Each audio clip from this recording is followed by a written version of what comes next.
Hello बच्चों, क्या हाल है भाई? 11th वालों, क्लासेस वासेस देखो, लगातार तुम्हारी क्लासेस यहाँ चल रही हैं। हर एक सब्जेक्ट में आपको बिल्कुल परफेक्ट चीज मिल रही है यहाँ पे। समझ रहे हैं आप? तो समर्पण परिवार के साथ जुड़े रहें। सुभाष यादव, मैं आपके साथ जुड़ा रहूंगा और इसी तरह अपन ये सब्जेक्ट्स को बहुत अच्छे से क्लियर करेंगे। अपने पास यहाँ पर डीपीपीज मिलेंगी हमें। डीपीपीज के थ्रू जितने भी क्वेश्चंस होंगे हम यहाँ पर भी डिस्कस करते हैं, वैसे पैटर्न के क्वेश्चन, जिससे कि आपको डीपीपी करने में बहुत टफनेस ना हो, आपको समझ में आएगी कंटेंट क्या है, एक्चुअल में पूछा क्या जाता है। ये बहुत इंपॉर्टेंट है बच्चों, क्योंकि हम यहाँ पर बहुत कुछ पढ़ाते हैं, बहुत ही कुछ, क्योंकि हमें पता है एग्जाम में कुछ भी आ सकता है और हर एक चीज बहुत ईजी है। अगर आप उसे अच्छे से समझे ना, तो आप बिल्कुल भी ये समझ लीजिए कि आप 1% वहां गलती नहीं करेंगे। दो काम आपको बहुत परफेक्टली करना है। पहला काम, आपको नोट्स बहुत परफेक्ट बनाने हैं। आपने अगर नोट्स अपने हाथों से बनाई है, तो जब आप रिवीजन करते हैं ना, तो आपको बहुत हेल्प मिलती है वहां पर, क्योंकि आपकी बनाई हुई नोट्स, आपको पता है कि आपने यहां क्यों ऐसा किया था, वो आपके ध्यान आती हैं बातें। आप ये सोचो कि किसी दूसरे की नोट्स में पढ़ूं, तो बच्चों पॉसिबल नहीं हो पाता ये चीज, ये आप भी जानते हैं।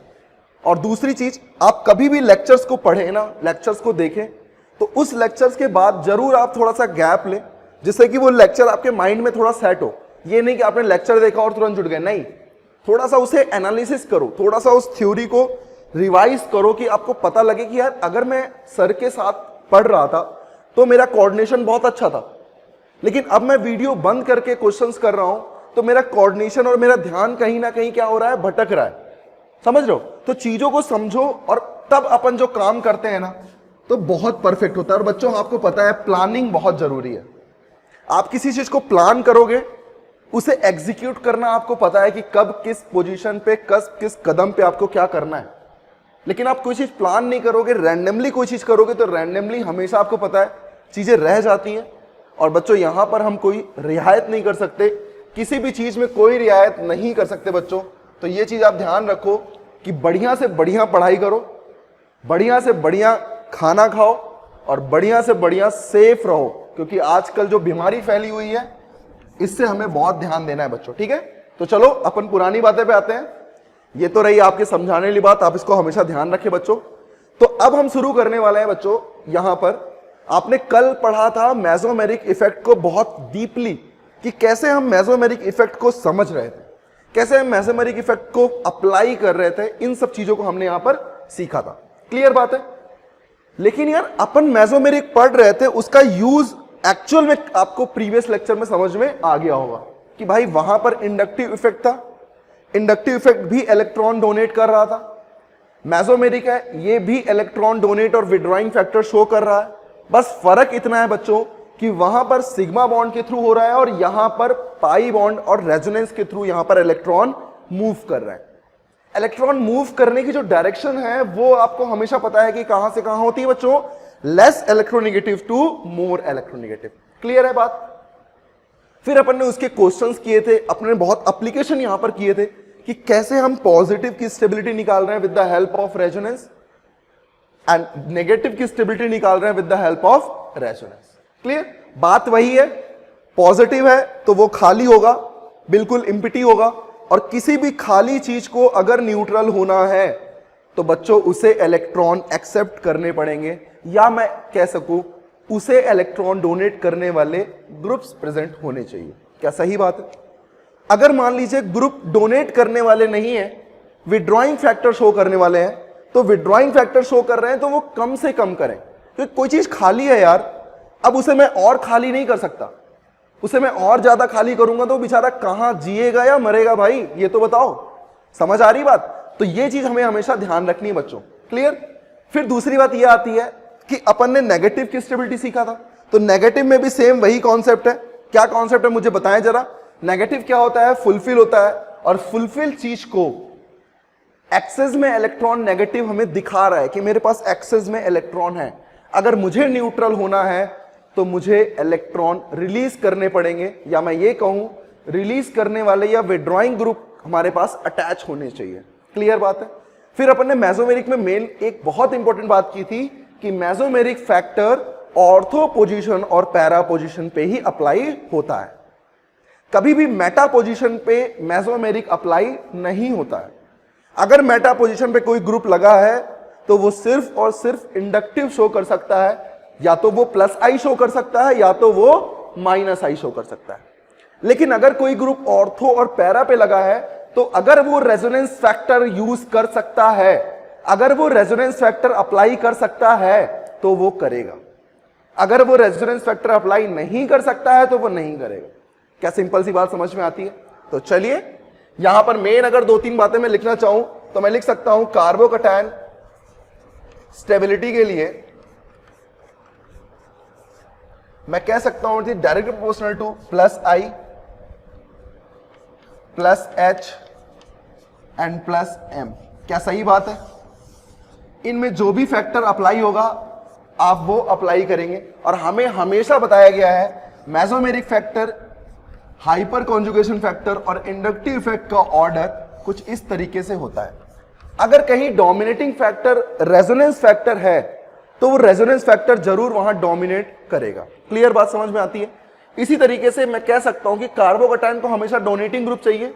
ये भी डोनेट कर सकते हैं, ये भी डोनेट कर सकते हैं और ये भी डोनेट कर सकते हैं। लेकिन अगर यहां पर जो फैक्टर यूज होगा सबसे बेस्ट कौन होगा? मेसोमेरिक। फिर कौन होगा? Hyper conjugation. और फिर कौन होगा बच्चों? इंडक्टिव। क्या इतनी सी बात क्लियर हो गई? चलिए अगर मान लीजिए इसी जगह पर नेगेटिव आई, नेगेटिव एच और नेगेटिव एम ग्रुप हो तो मैं कह सकता हूं वो इनके क्या होंगे? इनवर्सली प्रोपोर्शनल होंगे। क्या होंगे? इनवर्सली प्रोपोर्शनल होंगे। क्या क्लियर बात समझ में आती है? बहुत अच्छे से क्लियर है क्या? इसी तरीके से मुझे बच्चों बताएं, अगर मेरे पास कार्बे एनायन की स्टेबिलिटी की बात की जाए तो कार्बे एनायन स्टेबिलिटी की बात करें तो क्या मैं कह सकता हूं कि कार्बे एनायन बहुत ज्यादा एक्सेस में इलेक्ट्रॉन है इसके पास? और अगर बच्चों एक्सेस में इलेक्ट्रॉन है तो वो हमेशा क्या करेगा? इलेक्ट्रॉन्स को विड्रॉइंग करेगा या उसे बिल्कुल रिलीज कर देगा। तो मैं कह सकता हूं रिलीज तो ऐसे कर नहीं सकता, लेकिन वो रिलीज करने वाले ग्रुप अगर अटैच हैं तो वो इस काम में उसकी हेल्प कर सकते हैं। तो मैं यहां लिखने वाला हूं it is directly proportional to minus M minus H and minus I group. क्या क्लियर बात समझ में आती है? इसी तरीके से मान लीजिए अगर मेरे पास डोनेटिंग ग्रुप हो तो डोनेटिंग ग्रुप जितने कम होंगे उतना अच्छा है। इसीलिए मैं कह रहा हूं 1 plus 1 by plus H and 1 by plus I. क्या क्लियर बात समझ में आती है? जितना कम डोनेशन होगा उतना बेस्ट है अगर डोनेट करने वाले ग्रुप लगे हैं तो। क्या बहुत अच्छे से क्लियर होता है? चलिए जरा मुझे 1-2 क्वेश्चन करके दिखाएं। कल अपन ने बहुत अच्छी प्रैक्टिस की थी और उन्हीं प्रैक्टिस को अपन आगे बढ़ाएंगे। कल मैंने आपको रेजोनेंस के थ्रू बताया था कि कैसे यहां पर ऑर्थो और पैरा पर ही वर्क हो रहा है। मैंने ये आपको बताया था कैसे यहां ऑर्थो और पैरा ही वर्क कर रहे हैं। क्लियर बात समझ में आती है? तो आइए क्वेश्चन करते हैं। मान लीजिए मेरे पास पॉजिटिव है, यहां मैंने लगा दिया बच्चों OH ग्रुप। बहुत ध्यान से देखिएगा, बहुत ध्यान से। यहां मैंने लगा दिया OCH3 ग्रुप। क्लियर? और यहां मैंने लगा दिया बच्चों मैथिल ग्रुप। क्लियर? अब मुझे आप बताएं यहां पर 1, 2 एंड 3 में कार्बोकैटायन की जो स्टेबिलिटी है आप उसके बारे में मुझे यहां पर डिस्कस करके बताएं। तो आपको करना क्या है? एक्चुअल में आपके माइंड में क्या चीजें थोड़ी सेट हुई? पॉजिटिव को क्या चाहिए? इलेक्ट्रॉन डोनेट करने वाला। यहां ग्रुप्स जो लगे हैं वो सारे के सारे ऑर्थो पे लगे हैं। इसका मतलब ये रेजोनेंस फैक्टर यूज कर सकते हैं। और ये रेजोनेंस फैक्टर कौन सा यूज करते हैं ये आपको पता होना चाहिए, क्योंकि बहुत सारी प्रैक्टिस अपन ने की है बच्चों। और बहुत सारी प्रैक्टिस इसीलिए की है कि इस पोजीशन पे आने के बाद आपको ये ना बताना पड़े कि सर ओ के पास लोन पेयर होता है और वो डोनेट कर सकता है। कौन सी पोजीशन है? ऑर्थो। इसका मतलब सर ये प्लस एम शो कर सकता है। मुझे ये बताना ना पड़े, तब है मजा। समझ में आई बात? इसीलिए मैं कह रहा हूं चीजों को बहुत अच्छे से समझो, बहुत परफेक्टली समझो। मैं नहीं कहता बहुत समझना है, मैं कहता पूरा पढ़ो, थोड़ा थोड़ा पढ़ो, पोर्शन में पढ़ो, लेकिन अच्छा पढ़ो। क्लियर है? तो चलिए, इसका मतलब OH ग्रुप लोन पेयर है तो ये प्लस एम शो कर सकता है। बहुत अच्छे से मैंने ये चीज क्लियर कर ली। क्लियर? मुझे बच्चों बताओ, यहां पर भी O है, इसके पास भी लोन पेयर है, ये भी डोनेट कर सकता है और ये भी प्लस एम शो कर सकता है। क्लियर बात समझ में आ गई? क्यों कर रहा है? क्योंकि ये ऑर्थो पे लगा है। अगर ये मेटा पे लगा होता तो मैं इसका रेजोनेंस फैक्टर नहीं यूज करता, मैं इसका सिर्फ और सिर्फ इंडक्टिव यूज करता। मेसोमेरिक फैक्टर कब मैं यूज कर रहा हूं? जब ये ऑर्थो और पैरा पे लगा हो। यहां भी लगा हो, ये भी ऑर्थो पोजीशन है, ये पैरा पोजीशन है और ये ऑर्थो पोजीशन है। इसका मतलब इन तीन पोजीशन पे अगर कोई ग्रुप है तभी वो रेजोनेंस फैक्टर यूज कर सकते हैं, इफ वे पॉसिबल। क्लियर है? अब बताओ, अगर पॉसिबल है तो ये प्लस एम शो कर सकता है, ठीक है भाई। अच्छा, थर्ड में मैथिल ग्रुप मैक्सिमम क्या करता है रेजोनेंस फैक्टर? Plus H. क्या इतनी सी बात समझ में आती है? जल्दी से मुझे बताओ, ऑर्डर क्या लिख दूं? क्या मुझे पता है कि प्लस एम ग्रुप हमेशा डोमिनेटिंग फैक्टर होते हैं प्लस एच से? यहां पर लिख चुका हूं मैं। इसका मतलब जो थर्ड है वो सबसे कम डोनेट करने वाला है, और सबसे कम डोनेट करने वाला है तो मैं कह सकता हूं इसके जो आंसर आने वाला है उसमें थर्ड सबसे लास्ट आने वाला है। क्या इतनी सी बात मेरे को समझ में आने लग गई? अब एक कंफ्यूजन मेरे पास आया कि यार सर, अगर मैं ये OH ग्रुप की बात करूं और अगर मैं इस OR ग्रुप की बात करूं तो प्लस M किसका ज्यादा होता है? मैंने आपको प्रीवियस लेक्चर में यह भी समझाया था कि एक्चुअल में रेजोनेंस में क्या होता है। ऐसा तो है नहीं इलेक्ट्रॉन लिया और इलेक्ट्रॉन डोनेट कर दिया, नहीं बच्चों। हमेशा क्या होता है, ऑर्बिटल्स की ओवरलैपिंग होती है। और ऑर्बिटल्स की ओवरलैपिंग के लिए आप मुझे ये बताओ, मान लो आप कहीं बाजार गए हो, आपको किसी से मिलना है, तो आप क्या सोचोगे कि आपके पास कोई खाली जगह हो जहां लोग ना आ रहे हो, लोग मुझे देख ना पाए, वरना मेरे पापा को बता देंगे। क्लियर? ठीक वैसा ही है। तो मुझे बताओ, अगर लोन पेयर के पास में बल्कि ग्रुप लगे होंगे तो क्या ओवरलैपिंग अच्छे से हो पाएगी? इफेक्टिव ओवरलैपिंग हो पाएगी? नहीं हो पाएगी। और बल्कि ग्रुप है कौन सा? आर। कार्बन कंटेनिंग ग्रुप कौन से ग्रुप कहलाते हैं? आर ग्रुप कहलाते हैं। इसका मतलब बच्चों, यहां पर जो ओवरलैपिंग है इनके और एल्कीन्स के बीच वो इतनी इफेक्टिव नहीं है जितनी इसमें है। क्यों? क्योंकि यहां पर कोई फैक्टर नहीं है, कोई ग्रुप नहीं लगा है, वो इजिली एक दूसरे से मिल सकते हैं। तो मुझे बताओ, जितनी इफेक्टिव ओवरलैपिंग होगी उतनी ही इफेक्टिव इलेक्ट्रॉन्स के मूवमेंट होंगे और उतना ही डोनेशन होगा। इसीलिए मैं कह सकता हूं प्लस एम किसका ज्यादा होता है? OH का। बच्चों बहुत इंपॉर्टेंट है, ध्यान रखना ये चीज। तो बताओ मैं किसको ज्यादा लिख दूं? 1 देन इज ग्रेटर देन 2। तो क्या समझ में आया कि मैंने 1 2 3 क्यों लिखा? क्लियर है? तो चलिए एक और क्वेश्चन करें फटाक से। इस बार आपको ही सारी कोशिश करनी है भाई, बिल्कुल घबराना नहीं है। देखो समझ में आई बात? मैंने आपको हमेशा बता रखा है, गलती होती है तो होने दो, उससे कोई दिक्कत नहीं है। लेकिन अगर मेरे पास बच्चों कोशिश ही नहीं करेंगे तो बताइए काम कैसे चलेगा? सही बात है। मैंने आपको इस हैलाइड के बारे में बहुत अच्छी बात बता रखी है भाई। शायद तो नहीं बोलूंगा यहां पर, क्योंकि मैंने बहुत अच्छे से बता रखा है। क्लियर है? आप सोच रहे हो शायद, हाँ, अपना ही सोचो सिर्फ, ठीक है?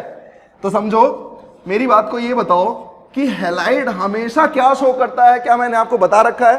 हैलाइड हमेशा क्या शो करता है, मुझे बताएं।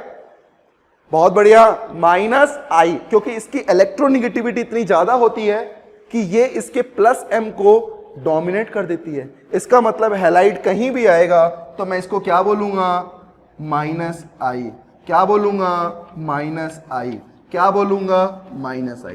क्या मुझे पोजीशन को देखना है कि ऑर्थो है तो ये लोन पेयर भी दे सकता है, पैरा है तो ये लोन पेयर दे सकता है और मेटा पे सिर्फ इंडक्टिव? नहीं बच्चों, कि हैलाइड शो क्या करता है, इसका डोमिनेटिंग फैक्टर ही इंडक्टिव है। तो कहीं भी लगाओ उसका हम मैक्सिमम फैक्टर ही तो यूज करेंगे। और मैक्सिमम फैक्टर अगर इंडक्टिव यूज कर रहे हैं तो मुझे बताओ बच्चों, इंडक्टिव डिस्टेंस डिपेंडेंट होता है। इसका मतलब अगर पास में लगा है तो इसकी विड्रॉइंग टेंडेंसी क्या होगी? ज्यादा होगी। अगर दूर लगा है तो विड्रॉइंग टेंडेंसी क्या होगी? कम होगी। और पॉजिटिव को कम खींचने वाला चाहिए, ज्यादा खींचने वाला नहीं चाहिए। इसका मतलब बच्चों ऑर्डर इज 1 2 3। क्यों?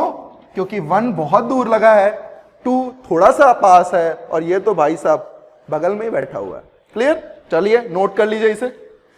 तो इस तरीके से अपन ने शुरुआत की है लेक्चर्स की आज की। तो चलिए नोट करिए, आज बहुत सारे क्वेश्चन करने वाले हैं जिससे आपको मेसोमेरिक का आइडिया एकदम परफेक्ट होना चाहिए भाई। 1% दिक्कत नहीं होनी चाहिए, क्योंकि मेसोमेरिक से ही क्वेश्चन ज्यादा पूछे जाते हैं। क्लियर? कभी कभी क्या होता है कि ये बेंजीन रिंग ना देकर कभी कभी कुछ पाई बॉन्ड के थ्रू भी ये पूछ लेता है। जैसे मैं आपको बताता हूं कैसे क्वेश्चन यहां पर पूछे जाते हैं। मान लीजिए मेरे पास क्वेश्चन है, यहां पर मान लीजिए मेरे पास एक साइक्लोहेक्सीन रिंग है जहां मैंने 2 पाई बॉन्ड लगा दिए। बहुत ध्यान से देखिएगा। उसके बाद मैंने क्या किया, यहां पर मैंने लगा दिया OH ग्रुप और बच्चों यहां मैंने लगा दिया पॉजिटिव ग्रुप। बहुत ध्यान से देखिएगा, क्वेश्चन बहुत ही अच्छा है। बस यहां पर आपको चीजों को ध्यान से करना है, गड़बड़ी मत कर देना बस, ठीक, बहुत ध्यान से करो। और यहां पॉजिटिव है। दोनों में डिफरेंस क्या है, क्या आपको समझ में आ रहा है? दोनों में डिफरेंस ये है बच्चों कि ये OH ग्रुप है और यहां OR ग्रुप है, लेकिन इनकी पोजीशन भी मैंने क्या की है बच्चों, अलग की है। क्लियर? इसी तरीके से ये पॉजिटिव है। चलिए चेंज ना करिए, इनको OH ही रखिए आप, ठीक है, इनको आप OH ही रख लीजिए। और यहां मैंने क्या किया बच्चों, यहां मैंने लगा दिया एक मैथिल ग्रुप। क्लियर? तो चलिए अब मुझे बताएं कि यहां पर इनकी स्टेबिलिटी ऑर्डर क्या होंगे। अब मेरी बात को ध्यान से सुनिएगा बच्चों। कभी भी अगर ऐसी पोजीशन आती है जहां ये बेंजीन रिंग नहीं है, क्योंकि बेंजीन रिंग में मुझे पोजीशन पता है, तो मुझे ऑर्थो पैरा पता है, और ऑर्थो पैरा पता है तो मैं ग्रुप्स में लिख सकता हूं कि वो +M शो करेंगे या -I शो करेंगे। लेकिन यहां मुझे पता नहीं लग रहा है। तो जब आपको पता ना लगे तो मैंने आपको परफेक्ट चीज सिखा रखी है, दिस इज रेजोनेंस। और रेजोनेंस के थ्रू मैं बता सकता हूं कि पॉजिटिव कहां कहां जाएगा, और अगर पॉजिटिव कहां कहां जाएगा तो मुझे यह बताएगा कि पॉजिटिव के थ्रू O क्या करेगा। ध्यान से देखना बच्चों, एक क्वेश्चन को ध्यान से देखिए, आप इनको अप्लाई कर सकते हैं। देखिए पाई बॉन्ड पहले मूव करेगा, मूव करते ही पॉजिटिव कहां आएगा, यहां, फिर से पाई बॉन्ड मूव करेगा और पॉजिटिव कहां आएगा, यहां। क्या पॉजिटिव जस्ट यहां पर कभी भी आया है क्या, बताइए मुझे। जब पॉजिटिव यहां आया ही नहीं है तो क्या इसका कॉन्जुगेशन होगा? मतलब इसका कॉन्जुगेशन नहीं होगा। इसका मतलब मैं कह सकता हूं बच्चों कि यहां OH क्या करेगा, जल्दी बताओ, -I। क्योंकि पॉजिटिव नहीं आ रहा है तो ये लोन पेयर कैसे दे पाएगा, नहीं दे पाएगा। जस्ट बगल वाले में देखना आप, पहले अपने लोन पेयर पॉजिटिव यहां आ गया, फिर से रेजोनेंस, पॉजिटिव यहां आ गया, और जैसे ही पॉजिटिव आया अब ये कॉन्जुगेशन में है। क्यों बच्चों? क्योंकि lone pair single bond positive charge, ये लोन पेयर क्या करेगा, इसे डोनेट कर देगा। इसका मतलब मैं लिख सकता हूं बच्चों कि यहां OH ग्रुप क्या कर रहा है, +M कर रहा है। क्या अब आपको क्लियर समझ में आया कि कहानी कैसे घूम सकती है, कहानी कैसे चेंज हो सकती है? क्या आपको क्लियर हो रहा है? जल्दी से मुझे बताइए, थर्ड क्वेश्चन में पॉजिटिव यहां पर आएगा और फिर पॉजिटिव यहां पर आएगा, और जैसे ही पॉजिटिव यहां आया, क्या मैंने हाइपर कॉन्जुगेशन पढ़ रखा है? बिल्कुल पढ़ रखा है। इसका मतलब बच्चों यहां अल्फा हाइड्रोजन 3 है तो ये +H शो कर सकता है। क्या बहुत अच्छे से सीख गए? मैंने ध्यान से देखा कि जो पहला कंपाउंड है यहां पर ओवरऑल इलेक्ट्रॉन विड्रॉइंग हो रहे हैं, कभी डोनेट नहीं हो रहे। सेकेंड क्वेश्चन में डोनेट किए जा रहे हैं और थर्ड क्वेश्चन में बच्चों डोनेट किए जा रहे हैं। इसका मतलब सेकंड और थर्ड पहले आएंगे, फर्स्ट बाद में आएगा। क्या इतनी सी बात क्लियर हो गई है? अब बताओ मुझे सेकंड और थर्ड में पहले कौन आएगा? ऑब्वियस सी बात है भाई, मेसोमेरिक ज्यादा लगता है, हाइपर कॉन्जुगेशन का इफेक्ट कम होता है। Answer is 2 3 1। 1 क्यों पीछे आया? क्योंकि 1 में ओवरऑल क्या चीज है, विड्रॉइंग टेंडेंसी शो कर रहा है। क्या क्लियर बात समझ में आती है? चलिए एक और क्वेश्चन हम करते हैं और उस क्वेश्चन को भी बहुत अच्छे से सॉल्व करते हैं। क्वेश्चन है आपके सामने, ये ध्यान दीजिएगा बच्चों, इंपॉर्टेंट।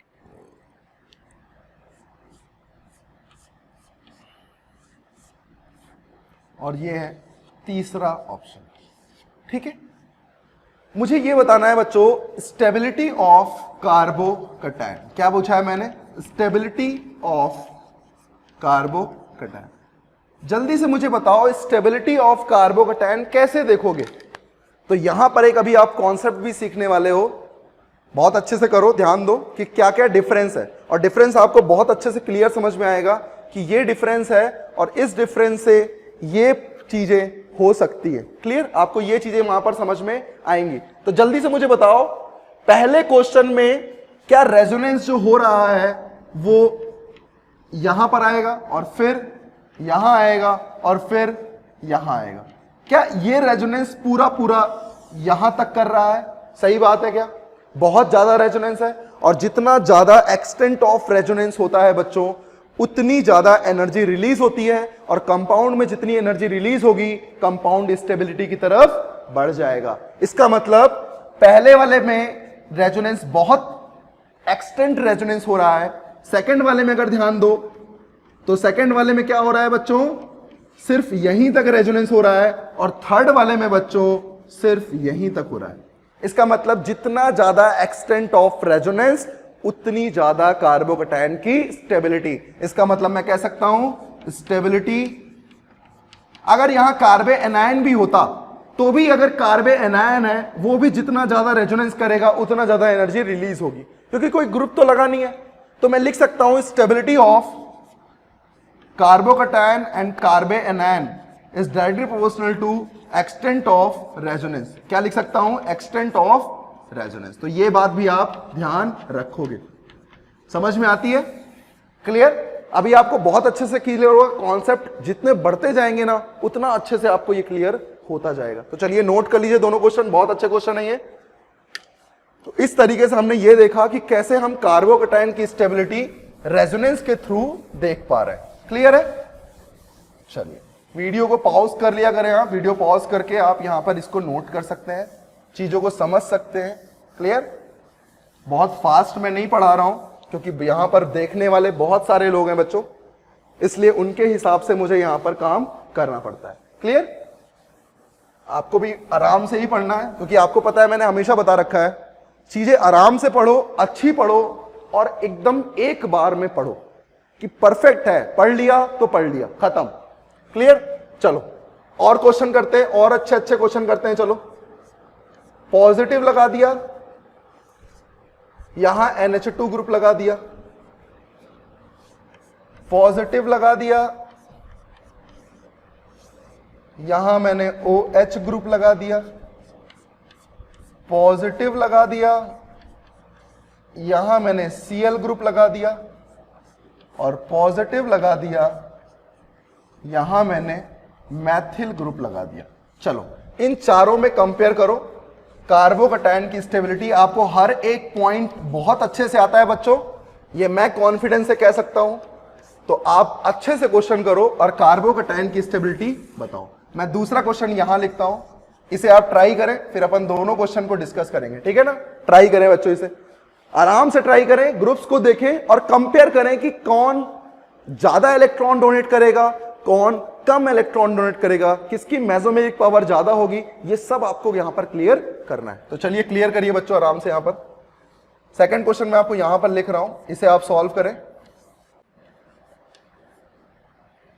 चलिए इन चारों क्वेश्चन को आप देखें और बहुत अच्छे से कंपेयर करें इन चारों क्वेश्चन में क्या डिफरेंस है, क्योंकि आपको पोजीशन पता है, आपको ग्रुप के बारे में पता है, हमने बहुत अच्छे से प्रैक्टिस की है इन सब की, तो सब कुछ पता है। आप ट्राई करें सिर्फ, ठीक है ना? ट्राई करें। चलिए दोनों क्वेश्चन ट्राई करें, फिर अपन डिस्कस करते हैं। चलिए पहला क्वेश्चन डिस्कस करते हैं। यहां पर मुझे बताओ, पॉजिटिव लगा हुआ है और ये पोजीशन कौन सी है भाई? पैरा। सारी पोजीशन पैरा पोजीशन है। इसका मतलब रेजोनेंस फैक्टर अगर लगेगा तो लग सकता है, अगर वो रेजोनेंस फैक्टर दे सकता है तो जरूर देगा। क्लियर है? NH2 ग्रुप क्या करेगा भाई? Plus M। क्यों? N के पास लोन पेयर है और lone pair containing group electron donate कर सकता है, lone pair containing group electron donate कर सकता है। तो यहां पर OH का भी क्या लग जाएगा? Plus M। NH2 का भी प्लस M। हैलाइड का हमेशा क्या लगता है भाई? Minus I। क्लियर? मैथिल क्या करेगा भाई? पैरा पोजीशन पे लगा है तो मैक्सिमम ये रेजोनेंस फैक्टर यूज करेगा, और मैक्सिमम रेजोनेंस फैक्टर मैथिल का क्या लग सकता है? Hyper conjugation. इसका मतलब 1 2 3 क्या है बच्चों? डोनेटिंग ग्रुप है। सॉरी 1 2 4 क्या है? डोनेटिंग ग्रुप है, और 3 क्या है? विड्रॉइंग फैक्टर यूज कर रहा है। और विड्रॉइंग फैक्टर यूज कर रहा है तो मुझे बताओ थर्ड का नंबर सबसे लास्ट में आने वाला है। क्या ये चीजें समझ में आती है? क्लियर है?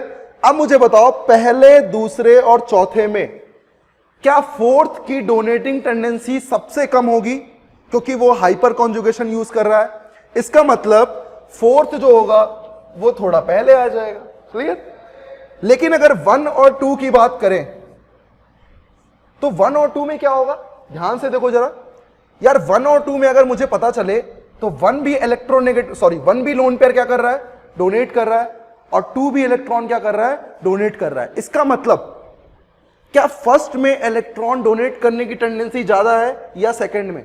तो बच्चों मैंने आपको कल ही बताया था कि n का लोन पेयर अगर डोनेट करता है तो n पे पॉजिटिव आएगा, और O का लोन पेयर अगर डोनेट करता है तो O पे पॉजिटिव आएगा। बताओ कौन सी क्वांटिटी बेस्ट है? तो मैं कह सकता हूं n की क्वांटिटी बेस्ट है। इसका मतलब n के लोन पेयर देने की टेंडेंसी O से क्या होगी? ज्यादा होगी। इसका मतलब मैं यहां लिख सकता हूं 1 इज ग्रेटर देन 2। तो क्या आपको आंसर समझ में बहुत अच्छे से आ गया होगा मेरे ख्याल से? क्या किया मैंने फिर से देखें, क्लोरीन का माइनस आई था, बाकी सब डोनेटिंग ग्रुप थे, तो ये सबसे लास्ट में आ जाएगा। क्लियर? फोर्थ 2 और 1 में प्लस एम है, 2 में प्लस एम है, और फोर्थ में हाइपर कॉन्जुगेशन है। इसका मतलब मेसोमेरिक फैक्टर डोमिनेटिंग आएंगे, हाइपर कॉन्जुगेशन थोड़ा कम आएगा। क्लियर बात समझ में आती है? तो मेसोमेरिक क्या होंगे? ज्यादा लगेंगे, हाइपर कॉन्जुगेशन क्या होगा? कम होगा, और पॉजिटिव की स्टेबिलिटी जितनी ज्यादा डोनेटिंग टेंडेंसी होगी उतना परफेक्ट है। क्लियर बात समझ में आती है? तो आंसर आपके सामने ये रहा। चलिए ये क्वेश्चन डिस्कस करते हैं। मुझे बताओ 1 2 3 4 में क्या ये ऑर्थो पे लगा है? और ऑर्थो पे लगा है तो भैया डोनेट कर सकता है, इसका मतलब ये प्लस एम शो कर सकता है। कंफर्म? पैरा पे लगा है, और पैरा पे लगा है तो भैया ग्रुप कौन सा है? जरा ध्यान से देखो, ग्रुप है CHO, और ये इलेक्ट्रॉन डोनेट करता है रेजोनेंस के थ्रू, विड्रॉ करता है, डोनेट नहीं करता। इसका मतलब भाई ये कौन सा ग्रुप है? -m group.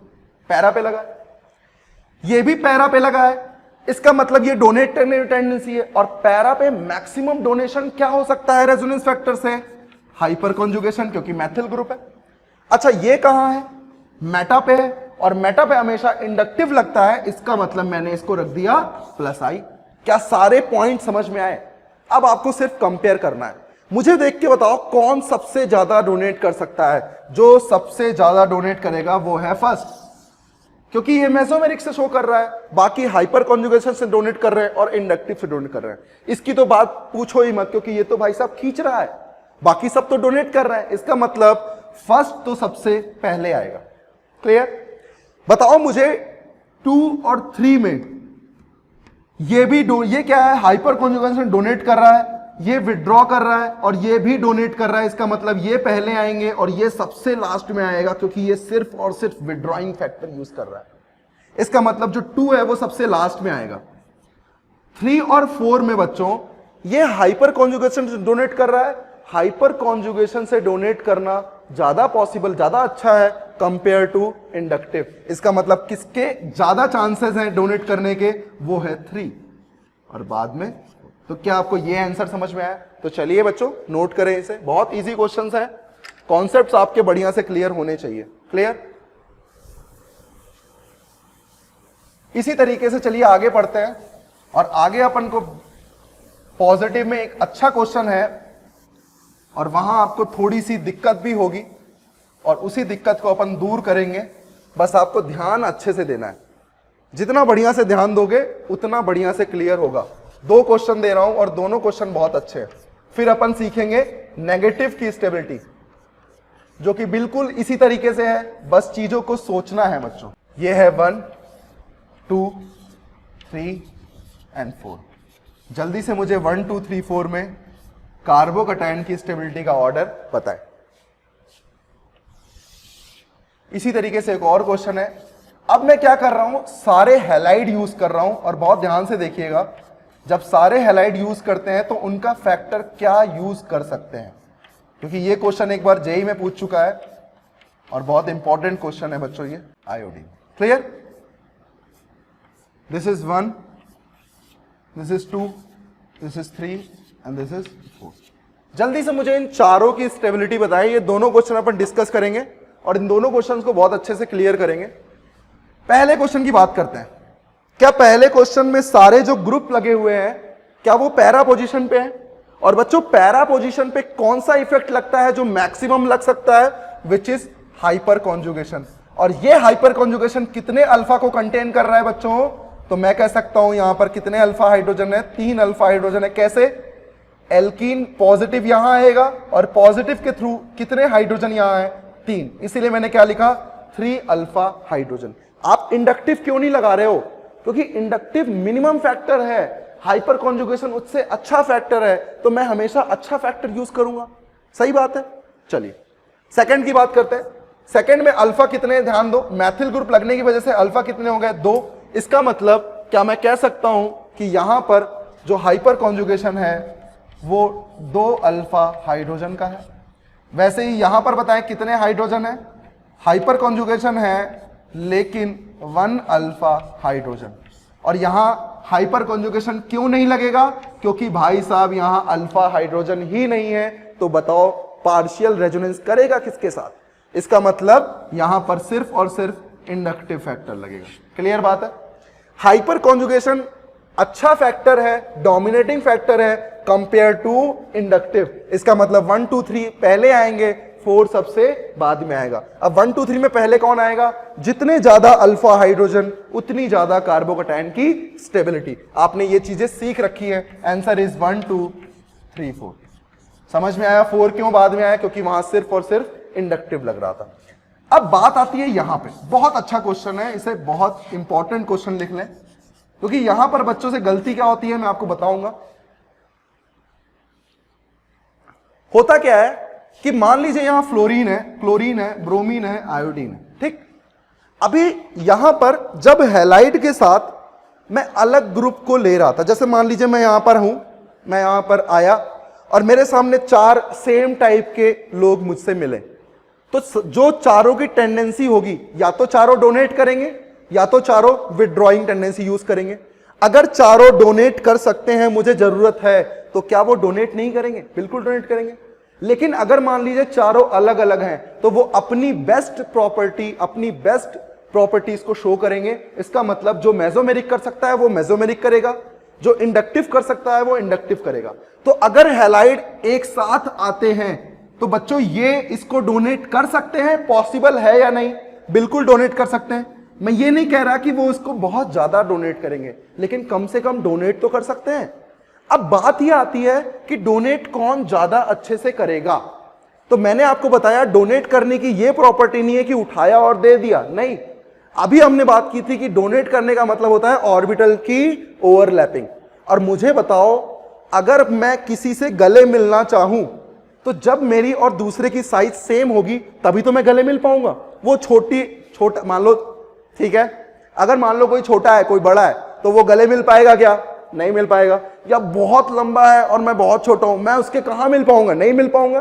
तो अच्छी ओवरलैपिंग तभी होगी जब मैं भी सेम साइज का हूं और मेरे साथ भी जो है वो भी सेम साइज का हो, जिससे हम अच्छे से गले मिल पाए। इसका मतलब जितनी अच्छी ओवरलैपिंग होगी डिपेंड करेगा उतना अच्छा इलेक्ट्रॉन डोनेट करेगा। अब मुझे बताओ, फ्लोरीन, क्लोरीन, ब्रोमीन और आयोडीन, क्या ये कार्बन फैमिली भी इसी के पास में आती है? और मुझे बताओ कार्बन का जो ऑर्बिटल है वो भी इसी ऑर्बिटल में ही आएगा। तो बच्चों ऑर्बिटल की अगर आप कॉन्फ़िगरेशन की बात करें तो इसका ऑर्बिटल होता है 2p में, 2p में होता है, और इसका भी ऑर्बिटल 2p में होता है। जैसे जैसे यहां पर नीचे की तरफ आते जाते हैं, ग्रुप्स की क्वांटिटी क्या होती है, बढ़ती जाती है। मतलब एक एक शेल बढ़ता जाएगा, तो 2p, then 3p, then 4p, then 5p, और जैसे जैसे शेल बढ़ता है साइज भी इंक्रीज करता है। यही रीजन है डाउन द ग्रुप आने पे साइज क्या करता है, इंक्रीज करता है। तो बताओ 2p किससे ओवरलैपिंग अच्छी कर पाएगा, 2p के साथ, 3p के साथ थोड़ा अच्छी, 4p में कम अच्छी, 5p में बोलेगा भैया तुम तो लंबू हो गए, मैं तो छोटा हो गया, नहीं कर पाएगा। इसका मतलब अच्छी ओवरलैपिंग कहां होगी, 2p 2p। इसका मतलब बच्चों ओवरलैपिंग कैसी है, 2p 2p, ये कैसी है 3p 2p, और ये कैसी है 4p 2p, और ये कैसी है बच्चों 5p 2p। ये सिर्फ साइज है बच्चों, जो मैं p ऑर्बिटल की बात कर रहा हूं। आप जब इनऑर्गेनिक में कॉन्फ़िगरेशन पढ़ोगे तो आपको समझ में आएगा कि एक्चुअल में 2p 2p का साइज सेम है, क्योंकि सेम शेल उसमें जैसे ही नीचे पीरियोडिक टेबल में बढ़ते हैं साइज क्या होता है, इंक्रीज होता है, तो ऑर्बिटल क्या होते हैं, बड़े हो जाते हैं। तो जब बड़े ऑर्बिटल होंगे तो ओवरलैपिंग अच्छी नहीं होगी। इसी रीजन से आंसर यहां क्या आएगा 1 2 3 4। क्लियर है? तो क्या लगेगा यहां सब जगह मेसोमेरिक। इंडक्टिव क्यों नहीं लगाया मैंने? क्योंकि इंडक्टिव शो कर सकता था, क्यों नहीं किया? क्योंकि यहां सब सेम लगे हैं बच्चों। अगर यहां कहीं OH होता या कहीं NH2 होता तो मैं हैलाइड का हमेशा क्या लेता? इंडक्टिव। तो आप बात को ध्यान रखें, अगर हैलाइड के साथ अलग ग्रुप है तो हैलाइड हमेशा इंडक्टिव शो करेगा, अगर सिर्फ हैलाइड है तो हैलाइड हमेशा मेसोमेरिक शो करेगा। किस केस में? पॉजिटिव के केस में। इंपॉर्टेंट है, ध्यान रखें इसे। तो चलिए अब अपन बढ़ते हैं नेगेटिव की स्टेबिलिटी की तरफ और सीखते हैं कि कैसे नेगेटिव की स्टेबिलिटी हम यहां पर फाइंड करते हैं। चलिए नेगेटिव की स्टेबिलिटी बढ़ते हैं और बहुत इजी है, अच्छे से सीखेंगे, इसे भी ध्यान लगाएं और अच्छे से यहां पर सीख जाएंगे अपन। क्लियर? मान लीजिए मेरे पास अब एनायन लगा दिया, तो एनायन को क्या चाहिए बताओ जरा? सिर्फ और सिर्फ विथड्रॉइंग टेंडेंसी। मान लीजिए यहां मैंने OH लगा दिया, बहुत इजी है, बहुत इजी है, बस ध्यान देना है। अभी जैसे पॉजिटिव में ध्यान दिया वैसे ही यहां भी ध्यान देना है। नेगेटिव है, यहां क्लोरीन लगा दिया, और वैसे ही बच्चों यहां नेगेटिव है, यहां मैंने मैथिल ग्रुप लगा दिया। क्लियर? चलिए इस क्वेश्चन को अपन एक बार सॉल्व करते हैं और समझते हैं कि यहां कैसे हम ग्रुप्स को डोमिनेट करेंगे और कैसे हम यहां पर आंसर लिखेंगे। पूछा क्या गया है आपसे? कार्बे एनायन की स्टेबिलिटी। क्लियर? चलिए सॉल्व करें। चलिए देखिए, एक बार ध्यान दीजिए बच्चों, एक बार ध्यान दोगे तो दिक्कत नहीं होगी। ये है 1, ये है 2, ये है 3 और ये है 4। सबसे पहली चीज नेगेटिव है, ठीक है भाई, डीलोकलाइज करेगा क्योंकि रेजोनेंस फैक्टर यूज कर सकता है। अब बताओ मेसोमेरिक फैक्टर कहां कहां यूज होता है ग्रुप्स के लिए? ऑर्थो और पैरा पोजीशन पे। क्या सारे ग्रुप पैरा पे लगे हैं? इसका मतलब यहां OH क्या करेगा? +M। क्या सिंपल क्लियर हो रहा है? NO2 क्या ये नेगेटिव M करेगा क्योंकि ये इलेक्ट्रॉन डोनेट कर सकता है या विड्रॉ कर सकता है? विड्रॉ कर सकता है। किसके थ्रू? रेजोनेंस के थ्रू। और रेजोनेंस के थ्रू विड्रॉइंग फैक्टर क्या कहलाता है? -M।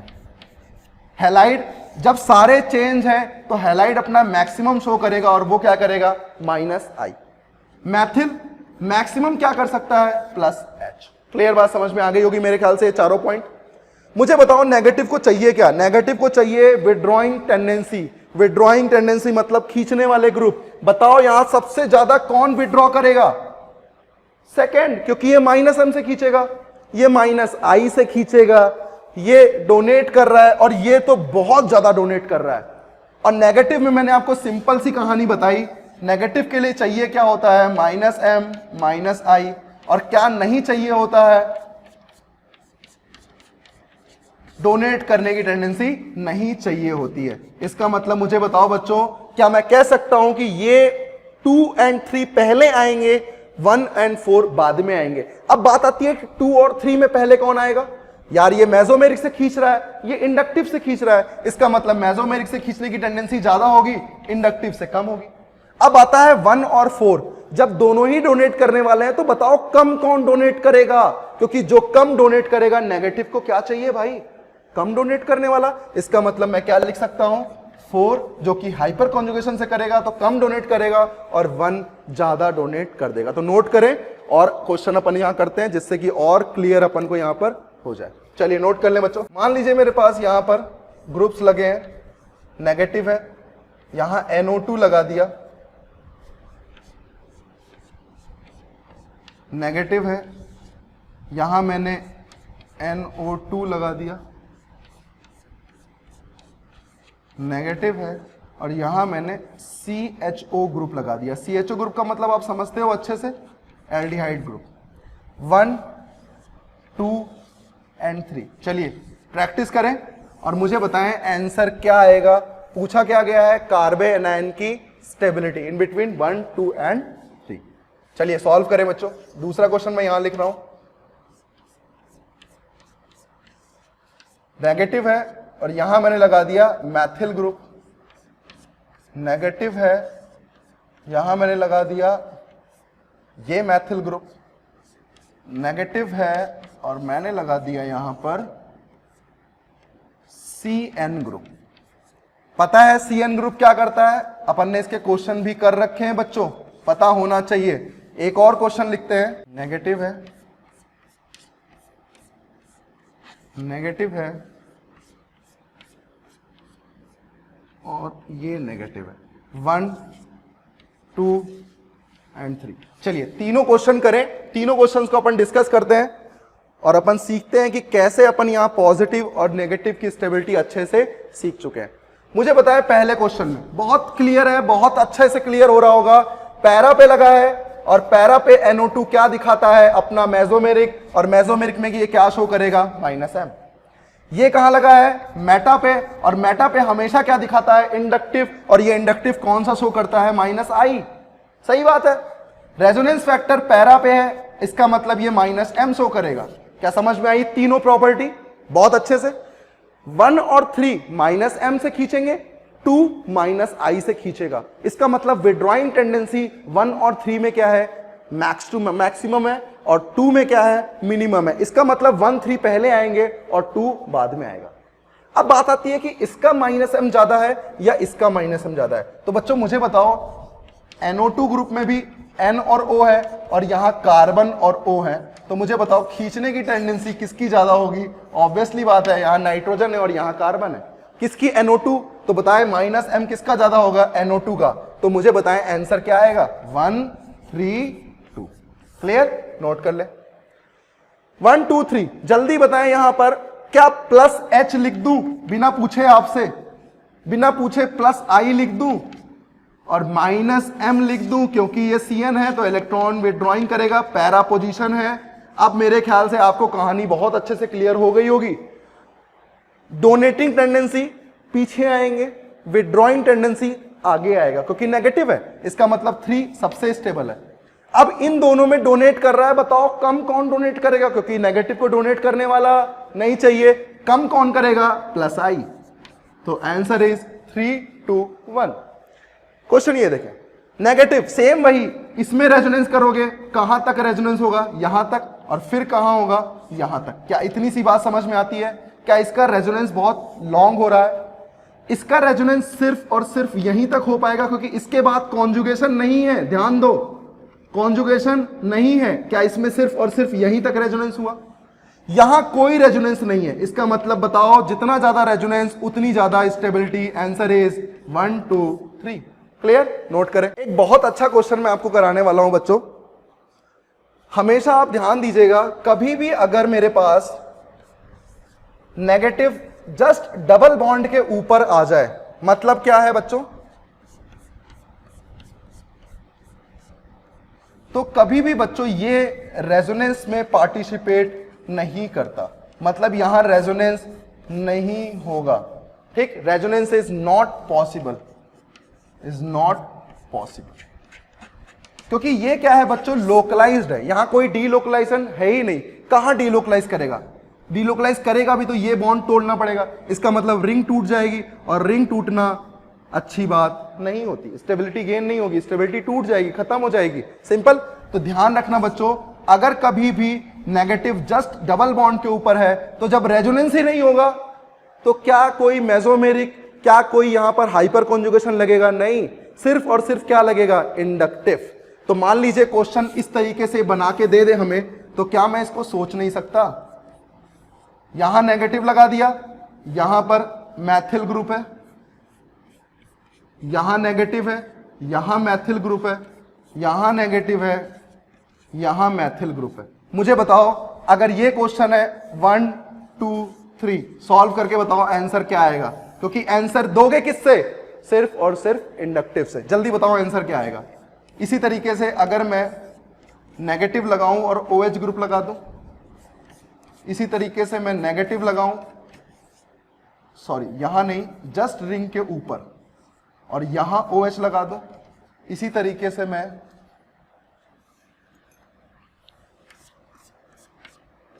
यहां नेगेटिव लगाऊं और OH ग्रुप यहां लगा दूं। मुझे ये दोनों क्वेश्चन बताएं और अपन को क्लियर करना है कि इन दोनों क्वेश्चन में क्या हो रहा है। क्लियर? अच्छा तो इसमें बताओ, क्या 1 2 3 में सब जगह इंडक्टिव लग रहा है, तो सब जगह इंडक्टिव प्लस आई ही लग रहा होगा, सही बात है। और प्लस आई ग्रुप नेगेटिव को चाहिए क्या, नहीं। इसका मतलब प्लस आई ग्रुप जितना दूर लगा होगा स्टेबिलिटी उतनी अच्छी आएगी। तो बताओ क्या स्टेबिलिटी ऑर्डर 3 2 1 लिख सकता हूं, लिख सकता हूं। इसी तरीके से OH ग्रुप जब रेजोनेंस ही नहीं होगा तो क्या ऑर्थो और क्या पैरा, इसका मतलब सिर्फ और सिर्फ क्या होगा, इंडक्टिव। और इंडक्टिव में ये क्या शो करता है, माइनस आई, क्योंकि यहां कार्बन है और यहां ऑक्सीजन है। यहां पर बताओ माइनस आई और यहां पर भी माइनस आई। इसका मतलब अब बताओ नेगेटिव को क्या चाहिए, माइनस आई। जितना पास में लगा होगा उतना ज्यादा खींचने की टेंडेंसी होगी। इसका मतलब आंसर क्या लिख सकता हूं, 1 2 3। तो ध्यान रखना जब भी ऐसा केस आए तो आंसर हमेशा क्या दोगे, apply only inductive, only inductive effect. Note कर लें। तो इस तरीके से बच्चों हमने पॉजिटिव की स्टेबिलिटी और नेगेटिव की स्टेबिलिटी सीखी। नेक्स्ट क्लास में अपन एसिडिक स्ट्रेंथ पढ़ेंगे। जैसे अपन ने इंडक्टिव में एसिडिक स्ट्रेंथ पढ़ी थी, वैसे ही हम यहां पर भी इंडक्टिव में, वैसे ही हम मेसोमेरिक में भी क्या पढ़ेंगे, एसिडिक स्ट्रेंथ। ठीक है, तो चलो बढ़िया से पढ़ते रहो, बढ़िया से खाते रहो और बढ़िया से सोते भी रहो, क्योंकि सोना भी बहुत जरूरी है। क्लियर है? तो चलो फिर मिलेंगे नेक्स्ट क्लास में। ओके बच्चों, बाय। ठीक है, थैंक्स फॉर वॉचिंग।